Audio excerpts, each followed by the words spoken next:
জীবনকে যত আঁটোসাঁটো মনে হোক না কেন, যতই তুমি ব্যস্ত থাকো না কেন, জীবনকে উপভোগ করো। আর যেন সবচেয়ে ভালোভাবে জীবনটাকে আনন্দপূর্ণ করে তোলা যায়, অপরের মুখে হাসি ফোটানো যায়, সেই চেষ্টা করো। তো হ্যালো ভিউয়ার্স, আসসালামু আলাইকুম। আমি নীলা আপনাদের সবাইকে ওয়েলকাম করছি নতুন আর একটা ব্লগ ভিডিওতে। আর আজকের ব্লগ ভিডিওটাও প্রতিদিনের মতো একই রকম কিছু কথা বা কিছু গল্প আপনাদের সাথে শেয়ার করব। গল্পটা যদি ভালো লাগে শেষ পর্যন্ত শুনবেন, ভালো না লাগলে এড়িয়ে যেতে পারেন। তো চলেন আজকে সুন্দর একটা গল্প আপনাদের সাথে শেয়ার করি। জীবন কি? জীবন নিয়ে কি কখনো আমরা চিন্তা করেছি জীবন কি, জীবন কেন, জীবন কীরকম, জীবন কীরকম হওয়া উচিত? এগুলো নিয়ে আমরা আসলে খুব বেশি শঙ্কিত না। আমরা শুধু নাই নাই দুঃখ কষ্ট এগুলো নিয়েই বেশি চিন্তা করি। তো যাই হোক, একজন শিক্ষক তার ক্লাসরুমে পড়াচ্ছিলেন। আজকে যে গল্পটা শেয়ার করব সেটা এখন শুরু করছি। তো তিনি একটা খালি বয়েম টেবিলের উপর রাখলেন। তারপর তার ভিতরে ঢোকালেন কতগুলো বড় বড় পাথরের টুকরো। বয়মটা ভরে গেল। তিনি বললেন, ছাত্ররা দেখো তো আর কোনো পাথরখণ্ড ঢুকবে কি না। না স্যার, ছাত্ররা বলল। তাহলে বয়মটা ভরে গেছে, কি বলো? জি স্যার। এবার শিক্ষক কতগুলো ছোট নুড়ি বয়মটাতে ঢোকাতে লাগলেন। নুড়িগুলো পাথরের ফাঁকে ফাঁকে ঢুকে গেল। তিনি বললেন, এবার ভরেছে কি, কি বলো? ছাত্ররা বললেন, জি জি স্যার। তিনি এবার বালু ঢোকাতে লাগলেন। পাথর আর নুড়ির ফাঁকে ফাঁকে বালু ঢুকতে লাগলো এবং বয়মটাকে পূর্ণ করে তুলল। শিক্ষক বললেন, আচ্ছা, এবার আমরা পুরো ব্যাপারটাকে উল্টো করি। প্রথমে যদি আমরা বালু দিয়ে বয়মটা পূর্ণ করে ফেলি তাহলে কি হবে? তিনি বালু দিয়ে পাত্রটা পূর্ণ করলেন। তারপর আর নুড়ি কিংবা পাথর ঢোকানোর জায়গা রইল না। তিনি বললেন, এ থেকে আমরা খুব গুরুত্বপূর্ণ কিছু শিখতে পারি। এই যে পাত্রটা দেখছো, এটা হলো আমাদের জীবন। আর এই যে বড় বড় পাথরখণ্ড দেখছো, এগুলো হলো আমাদের জীবনের সবচেয়ে গুরুত্বপূর্ণ জিনিস। আমাদের পরিবার, বাবা মা, ভাই বোন, স্বামী, সন্তান, আমাদের স্বাস্থ্য, আমাদের শিক্ষা। আর নুড়িগুলো হলো আমাদের বিষয় সম্পত্তি, আমাদের গাড়ি বাড়ি, আমাদের আসবাবপত্র, এই যে টেলিভিশন, টেলিফোন, বাগান, এই ইত্যাদি ইত্যাদি। আর বালু হলো বাকি সব কিছু আমাদের জীবনে। আর যা যা করতে হয় এগুলোই সব। প্রথমে যদি আমরা ছোট জিনিস দিয়ে জীবনটাকে ভরে ফেলি তাহলে বড় কাজগুলো আর করা হবে না। কাজেই সব সময় পরিবারকে সময় দেবে, বাবা মায়ের যত্ন নেবে, নিজের স্বাস্থ্যের দিকে খেয়াল রাখবে, লেখাপড়া করবে। তারপর হচ্ছে গাড়ি বাড়ি, কম্পিউটার, টেলিফোন, মোবাইল এসবের দিকে নজর দিবে। এক ছেলে তখন দাঁড়িয়ে বলল, স্যার, বয়মটা এখনও ভরেনি। আপনি যদি এর মধ্যে পানি ঢালেন পানি ভরবে।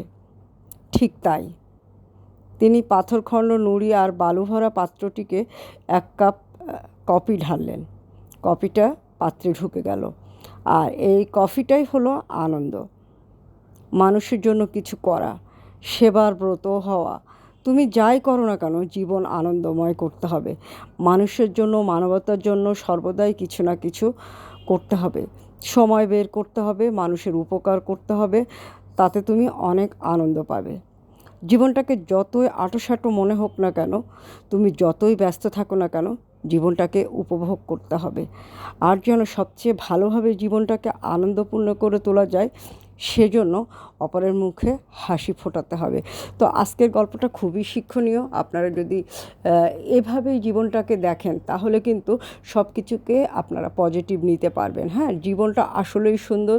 জীবনে সবাইকেই মানে উপভোগ করতে হবে। জীবনের বাবা মা, ভাই বোন, স্বামী, সন্তান, সংসারকে প্রাধান্য দিতে হবে সবার আগে। তারপরে প্রাধান্য দিতে হবে টাকা পয়সা এবং আনুষঙ্গিক জিনিসপত্রকে। আর আনন্দটা অল্প হলেও এটাকে কিন্তু কখনোই পরিহার করা যাবে না। তো কথা বলতে বলতে বন্ধুরা, আজকে কিন্তু খুব সুন্দর কিছু শাড়ি নিয়ে অদ্রি ফ্যাশন অ্যান্ড লাইফস্টাইলের পেজ থেকে আপনাদের সামনে চলে এসেছি। যে শাড়িগুলো প্রতিটা শাড়ি ভীষণ রকমের সুন্দর। আর এই শাড়িগুলো কিন্তু আনন্দময় মুহূর্তে, জীবনের যখন কোনো আনন্দময় মুহূর্ত আসবে, কখন যখন ভালো কিছু আসবে, পরিবারের সাথে যখন সময় কাটাবেন, ঘুরতে যাবেন, পরিবারের কোনো পারিবারিক অনুষ্ঠান থাকবে বা সামাজিক অনুষ্ঠান থাকবে, তখন এই ধরনের সুন্দর কিছু শাড়ি পরে নিজেকে প্রেজেন্ট করবেন অন্যের কাছে, বা নিজের জন্য নিজেকে প্রেজেন্ট করবেন অন্যের কাছে, এবং সবচেয়ে আনন্দময় মুহূর্তকে উপভোগ করার জন্য, সময়টাকে আনন্দময় করে তোলার জন্য সুন্দর একটা শাড়ি পরবেন, হালকা একটু সাজুগুজু করবেন এবং পরিবারকে সময় দিবেন, পরিবারের সাথে ঘুরবেন, নিজে সুন্দর সুন্দর শাড়ি পরবেন। তাহলে কিন্তু কিছুটা হলেও কিছুটা না, অনেকখানি আনন্দ পাবেন। আর যেসব ভাইরা আমার ভিডিওগুলো দেখেন, তারা কিন্তু এই গিফট দেওয়ার ভিতরেও এক ধরনের আনন্দ খুঁজে পাওয়া যায়। ছোট্ট ছোট্ট কিছু হলেও মানে আনন্দটা কিন্তু অনেক বেশি হয় না। আনন্দটা যখন বেশি হয়ে যায় তখন সেটা আর আনন্দ থাকে না। আনন্দটা যদি অল্প হয়, অনেক কষ্টের মাঝে একটুখানি আনন্দ কিন্তু আপনাকে অন্যরকম একটা সুখ এনে দিবে। তাই আপনারা সুন্দর একটা শাড়ি গিফট করবেন আপনার আপন মানুষকে, আপনার প্রিয় মানুষকে, আপনার ভালোবাসার মানুষকে, আপনার খুব কাছের মানুষকে। তাহলে দেখবেন এই ছোট্ট একটু আনন্দ, ছোট্ট একটুখানি মুখের এক চিলতে হাসি আপনার জীবনটাকে অনন্য করে দিবে। আর সেই অনন্য করে তোলার জন্যই অদ্রি ফ্যাশন অ্যান্ড লাইফস্টাইলের পেজটা কিন্তু আপনার পাশে সব সময় আছে, সুন্দর কিছু শাড়ি নিয়ে। সুন্দর শাড়ি পরবেন নিজে, সুন্দর শাড়ি গিফট করবেন অন্যকে। আর নিজেকে ভালোবাসার মতো অন্য কোনো ভালোবাসা কিন্তু পৃথিবীতে এত বড় নয়। আগে আপনি নিজেকে ভালোবাসতে পারলে পৃথিবীর সব কিছুকে, ক্ষুদ্র একটা জিনিসকেও আপনি ভালোবাসতে পারবেন। নিজেকে ভালোবাসতে না পারলে আপনার কাছে ভালোবাসার মানুষকেও ভালো লাগবে না। এটাই কিন্তু স্বাভাবিক। আমার কথাগুলো অতি আবেগী হলেও একটু ভেবে দেখবেন, মানে খুব মাথা ঠান্ডা করে ভেবে দেখবেন, কথাগুলো কিন্তু খুবই বাস্তব। তো অনেক কথা বললাম, অনেক সুন্দর সুন্দর শাড়ি দেখালাম। যারা আমার পেজটা এখনও ফলো করেননি তারা পেজটা ফলো করে দিবেন। আমার ভিডিওগুলো কেমন লাগে, আমার কথাগুলো কেমন লাগে কমেন্ট করে আমাকে জানাবেন। আর হ্যাঁ, সুন্দর সুন্দর শাড়ি নিজে পরবেন, সুন্দর শাড়ি আপনার পাশের মানুষ, প্রিয় মানুষকে গিফট করবেন। সামাজিক বন্ধনগুলোকে আরও মজবুত করবেন, পারিবারিক বন্ধনগুলোকে আরও মজবুত করবেন।